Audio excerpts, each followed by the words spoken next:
Welcome करता हूँ आपको अपने यूट्यूब चैनल में। आज लेके चलूँगा अपनी ज़िंदगी की एक करवट बदल रही है। दोस्तों ये करवट बदल रही है मेरे भाई की डेथ के बाद। मैं जा रहा हूँ आपको अपने ज़मीन की विज़िट करवाने।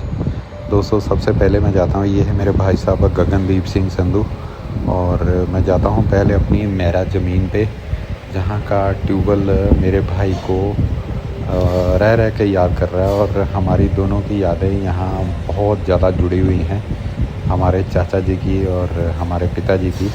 ये वो ट्यूबवेल है जिसका अभी वो जो क्या उसको बोलते हैं, वो फार्म हाउस पे जो एक छोटा सा ट्यूबवेल के ऊपर घर नुमा बना रहता है, छत वो टूट चुकी है। अब ये सब कुछ मेरे को रेनोवेट करना है। चारों तरफ से रिक्श और जाड़ बूट यहाँ बहुत ज़्यादा फैल गया है। इन सब को ठीक करवा के मेरे को ओके करना है। ये है वो धान के खेत जहाँ पे मेरा ये भाई खेती करता था और मैं प्राइवेट जॉब करता था। दोस्तों ये वो भाई है जिसने कभी मेरे को खेत में अपनी ज़िम्मेवारी उठाने के लिए आगे आने नहीं दिया और ख़ुद सारा भार संभाल लिया था। और वो ज़मीन को देख रेख के लिए खुद इन्वॉल्व था और सारी ज़िम्मेवारी उसने अपने कंधों पे ले रखी थी और मेरे को एकदम फ्री में छोड़ रखा था कि आप अपनी प्राइवेट जॉब करो या जैसे भी आपको अच्छा लगता। आप ही मेरे यूट्यूब चैनल कारवा संधू पे दोस्तों चैनल अच्छा लग रहा हो या वीडियो अच्छा लग रहा हो तो इसे सब्सक्राइब ज़रूर कर लेना और शेयर भी करना जी। दोस्तों इसके बाद मैं अपने घर से निकलता हूँ अपनी दूसरी लैंड या एक दूसरी जगह जहाँ पे हमारी ज़मीन है, वो दूसरे गांव में, उसको बोलता है चक्खड़ पिंडी।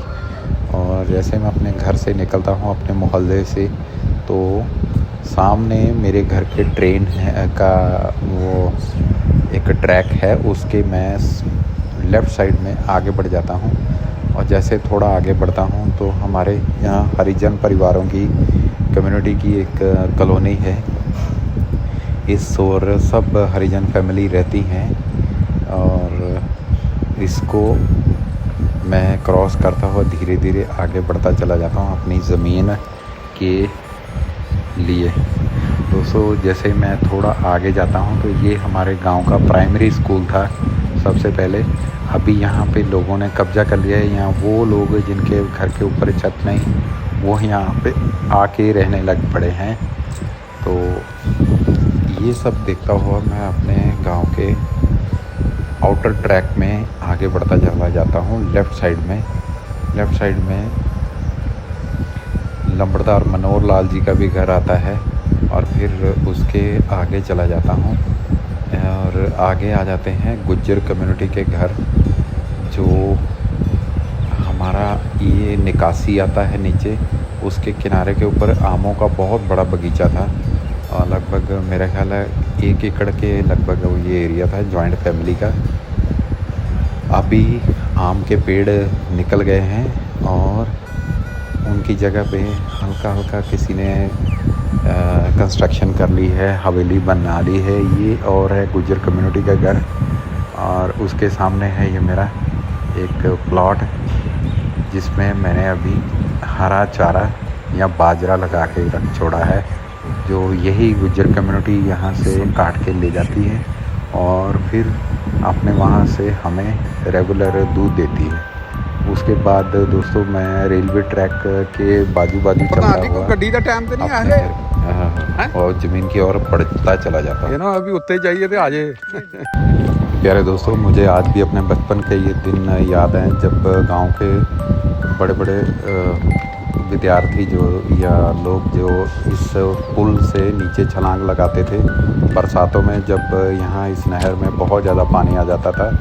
तो कुछ मेरे को जोक आज भी याद है कि एक बहुत मोटा आदमी था जिसका नाम जिंदर अंकल था। उसने ऊपर से छलांग लगाई और वो पत्थरों में जा गिरा और उसके पैरों पे बहुत ज़्यादा चोट लग गई थी। फिर बाद में काफ़ी देर बैठा रहा और उसकी टांगों को मालिश की, तब जाके वो चलने फिरने के काबिल हुआ।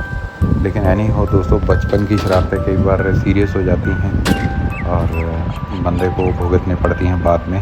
दोस्तों ये सारे खेत खलिहान मैं मतलब अपने भाई के होते हुए इनसे बिल्कुल सुरखरू था और मेरे को एकदम नई जिम्मेवारी आन पड़ी है।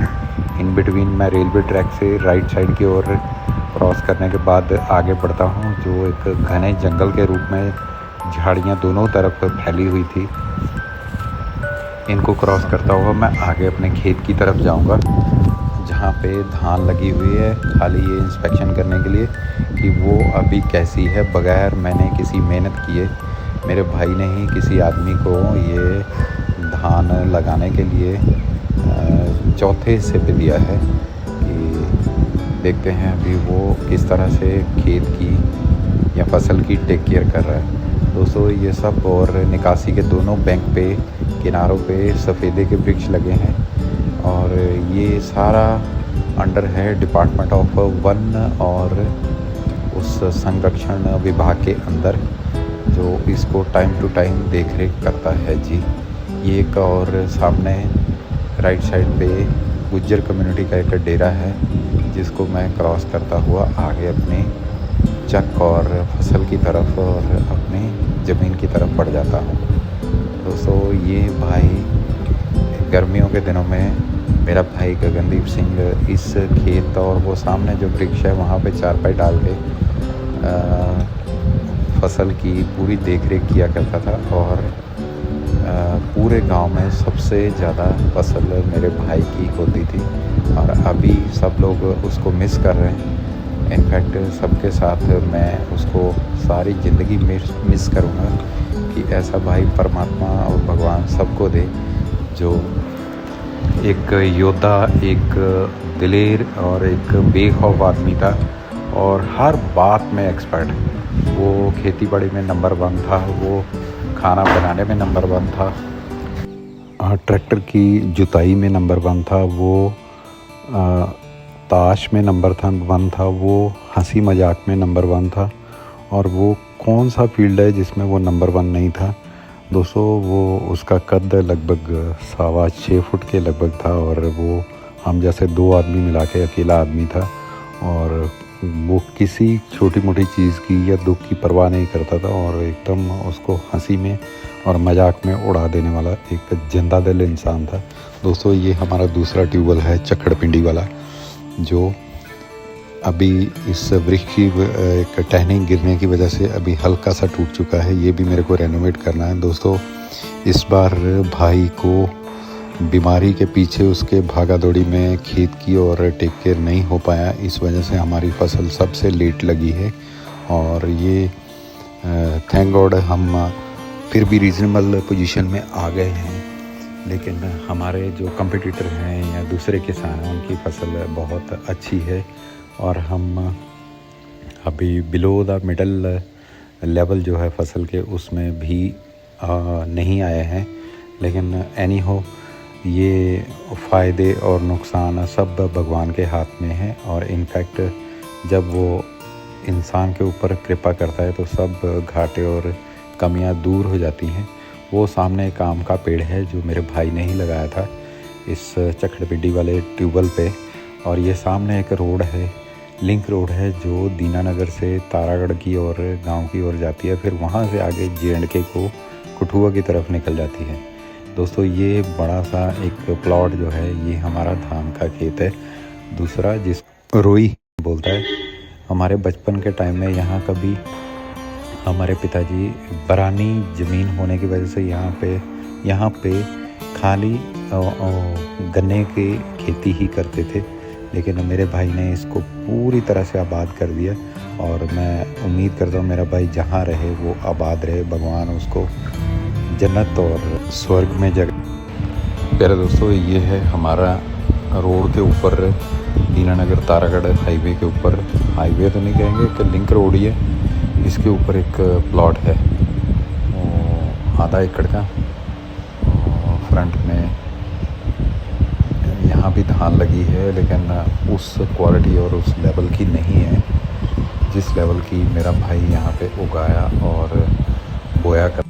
प्यारे दोस्तों किसी का कोई भी दोस्त, फ्रेंड और परिवार मेंबर जो एकदम स्वस्थ हो या बीमार हो, कभी ना बिछड़े, यही मेरी दुआ है। दोस्तों मिलते हैं एक और आने वाले नए वीडियो में जी। आप सबका मेरा वीडियो देखने के लिए बहुत बहुत धन्यवाद जी। यही सोचो विचार लेता हुआ मैं वापसी अपने घर की ओर चल पड़ता हूँ।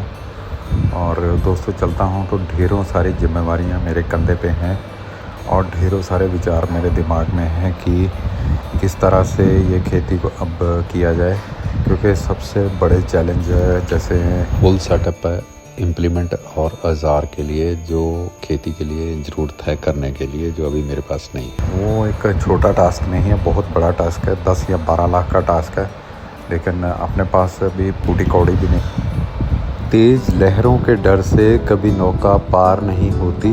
प्यारे दोस्तों, कोशिश करने वालों की कभी हार नहीं होती। इसी जज्बे को लेके और विचारों को लेके मैं आगे बढ़ता हूँ और उम्मीद करता हूँ कि मैं इस चीज़ को आने वाले टाइम में और बेटर और अच्छे तरीके से करने की कोशिश करूँगा। और इसके लिए मैं हमेशा भगवान के आगे अपने स्वास्थ्य की प्रार्थना और इसकी सफल होने की कोशिश की प्रार्थना करता हूँ। और आप सब लोगों का सपोर्ट मुझे चाहिए होगा।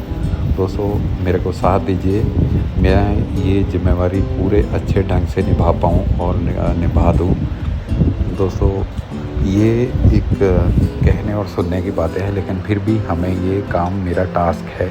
दोस्तों इस जंगल से जब मैं गुजरता हूँ तो मेरे को बचपन की याद आ जाती है। हमारे एक अंकल होते थे अमरी, वो DT14 ट्रैक्टर लेके यहाँ लोडेड ट्राली ऊपर चढ़ा रहे थे, लेकिन बीच में आके वो दम तोड़ गया, एक्सीलेटर उसका ब्रेकअप हो गया, तो उन्होंने ट्रैक्टर से छलांग लगा के अपनी जान बचाई थी। दोस्तों वो सामने है निकासी वाला बाबा, जो एक हमारे पूर्वज यहाँ मेला वगैरह करवाते हैं हर साल में।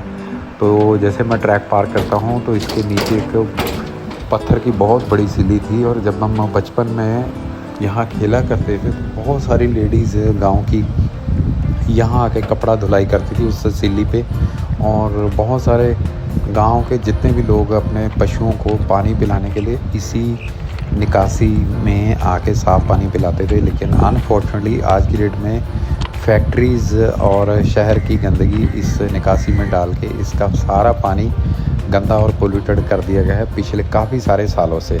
दोस्तों मैं उम्मीद करता हूँ कि ये इसके तरफ गवर्नमेंट कुछ ध्यान देगी।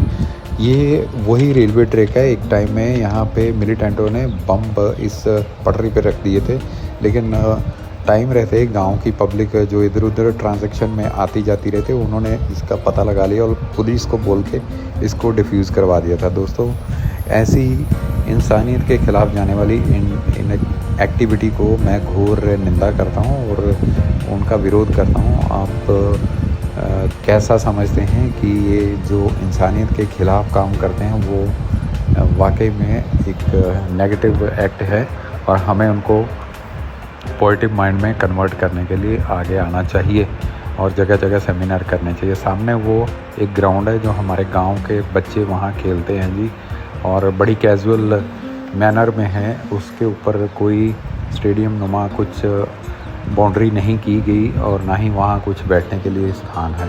ये हमारे गांव का इकलौता ट्रेन के ऊपर बना हुआ ब्रिज है। इसको ज़्यादा देर नहीं हुई बने हुए। जैसे मैं आगे आता हूँ तो मेरे को वही अपने बगीचे वाला जगह दिखती है, जहाँ गांव का बहुत सारे अब छोटे छोटे घर बन चुके हैं। हमारी फैमिली ने ये बेच के इनको घर दे दिए हैं बनाने के लिए, और इसके बीच ही मैं अपने मोहल्ले में आ जाता हूँ। और मोहल्ले में आने के बाद वो सामने मेरा घर है, और मैं विचार करता हुआ आता हूँ। सुबह जब घर से निकला था अर्ली मॉर्निंग तो धूप नहीं थी, अभी हल्की सी धूप आ गई है पूरे खेत में राउंड लगाने के बाद। फ्रेंड्स अब मेरे को तेज़ी से भूख लग रही है, और मैं जाते ही थोड़ा फ्रेश होने के बाद स्नान करने के बाद अपना ब्रेकफास्ट लूँगा। सुबह स्नान करने के बाद मैं गुरु घर चला गया था, और वहीं से सीधा प्रेयर करने के बाद मैं अपने खेत में गया था जी। आप सब लोगों का बहुत बहुत थैंक्स आभार है जिन्होंने मेरा वीडियो देखा। कोशिश करता हूँ दोस्तों आप मेरा वीडियो लाइक करेंगे। Thanks for watching my video. मिलता हूँ आपको जल्दी ही अगले वीडियो में। बाय बाय दोस्तों।